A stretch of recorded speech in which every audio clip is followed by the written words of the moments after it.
Hello and welcome to a special edition of World Insight with me, Tian Wei.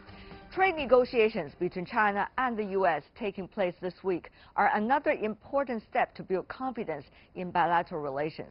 Over the decades, there are many who are instrumental in building and maintaining relations. Today, meet three of them and hear their insights both on the short and the long term.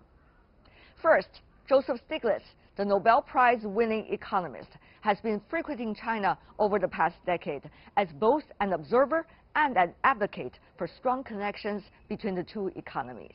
He did sound the alarm over the dangers of letting geopolitics define relations now.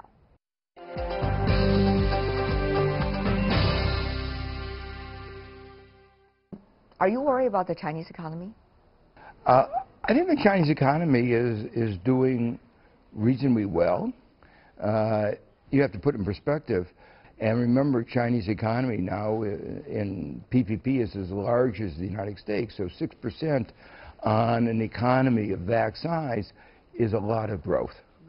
With what it is going on right now and the also further opening up policy as the Chinese government described, how much do you think this will be able to help U.S. and China come to certain kinds of consensus? It's American politics, the politics of blaming others for America's problems that are at the root of Trump's agenda. He blames unfair trade agreements. We wrote most of the trade agreements ourselves, so how we can blame anybody else is absurd. But the question is, China and U.S. is at this critical juncture, and they have to make very reasonable decisions at very critical times, one after another. So what can we expect, Professor? Well, there are both stabilizing and you might say destabilizing forces. Stabilizing is we are economically very interdependent. And so a rupture in trade would be extraordinarily costly for the United States, very costly for China, and it's in the mutual interest of the two sides to grow together. 40 years ago, China was a very poor country. Nobody thought that China could be this big. When China is growing at 3%, U.S. is growing a little over 2%. China is going to be much larger than the United States in 25 years. Some Americans look at this as an economic threat, a competition. The basic perspective of economists is it's not a zero-sum game. China's growth helps America, America's growth helps China. So it's not a zero-sum game. So my question really is, what can we do to address the root causes? For example, when you're an economist, Professor, how to deal with some of the problems that U.S. economy is facing right now, particularly the wealth gap and things? Well, so there are, as you say, much of the problem in the United States are of our own making and our failure to address them. Just like many problems in the other countries are also their own failure to look at them. Exactly. I mean, globalization is a global force, technical change is a global force, yet America has wound up with more inequality than any other country. And it's because of a whole variety of ways in which over the last 40 years we've rewritten the rules of the economic game to favor the 1%. It's more than incomes. It has to do with security. A lot of this is anxiety. United States went through a very deep recession, 2008. But it's also a question of the way, you might say, fairness. Our political system saved the bankers who caused the problem and let millions of Americans lose their homes and millions of Americans lose their jobs. And there's angry. Unless we internally solve those problems, there's going to continue to be tensions. Not just with China, we're having problems with Mexico, we're having problems with Europe. Most of those are Trump. Most of those, when Trump goes, will be resolved.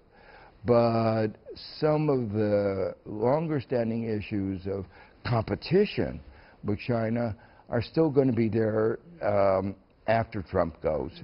Professor Stiglitz, what's likely to be the nature of this competition, even without the factor of Trump between China and the United States? It will depend on how politics in both countries manages this. You know, I would hope.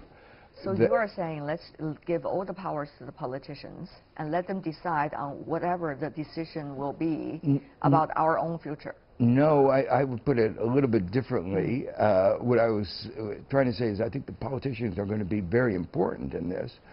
But if there is a strong recognition from the business community that they have a mutual interest, if there's a lot of, for instance, joint research projects, if there's work together on climate change, the more the two countries cooperate, the more they'll see their interest as interdependent, and that will help the politicians see the right way. But the problem is there's always a tendency of politicians to try to take advantage, use nationalism to advance their own interests and to get people behind them. I hope it doesn't happen, but we know it has often happened in the past. All dependencies between China and the United States, it's just a matter of fact, as we all know. That's right. It's such a high interdependence, and I think most Americans grasp this, and they just have to be reminded over and over again that, and they've begun to see it. I mean, for instance, when Trump began to put some of the tariffs on, American agriculture started to worry, and the United States was very careful not to put tariffs on consumer goods, because if we did that, a direct impact on our poor Americans who depend on apparel and shoes and so many other things.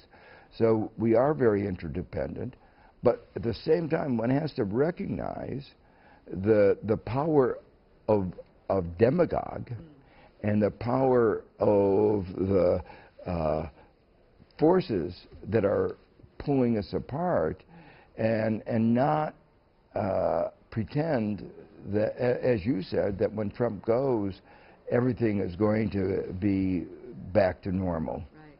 It seems that, Professor Stiglitz, this time you're talking about more politics to me than any other time that I interviewed you over the years. Are you sad as an economist? Yes, I am.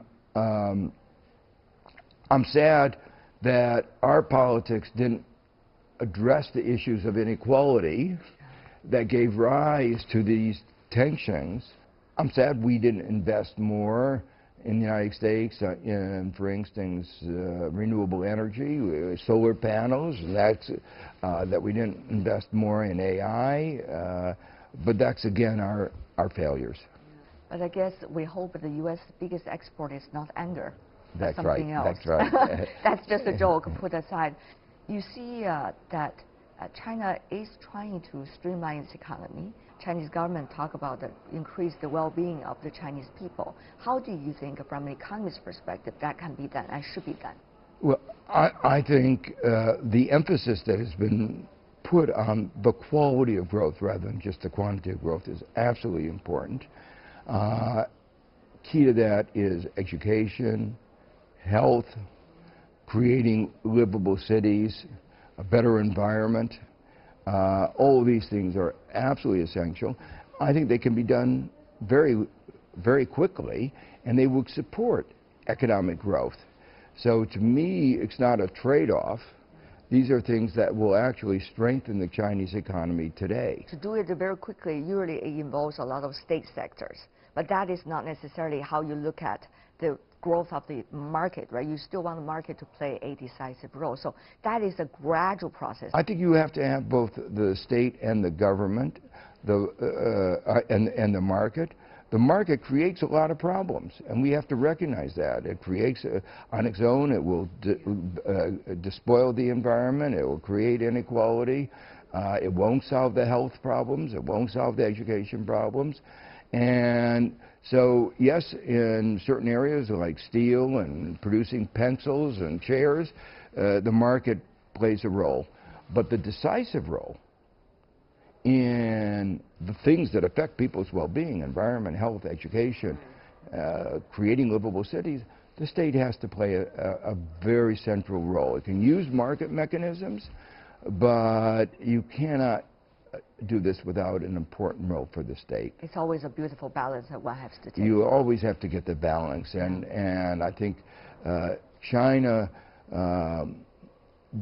began to restore the balance by increasing the market, but one now has to be in a stage where you really need to bring again the government to solve the problems that the market created and restore the balance that I think has been lost a little bit.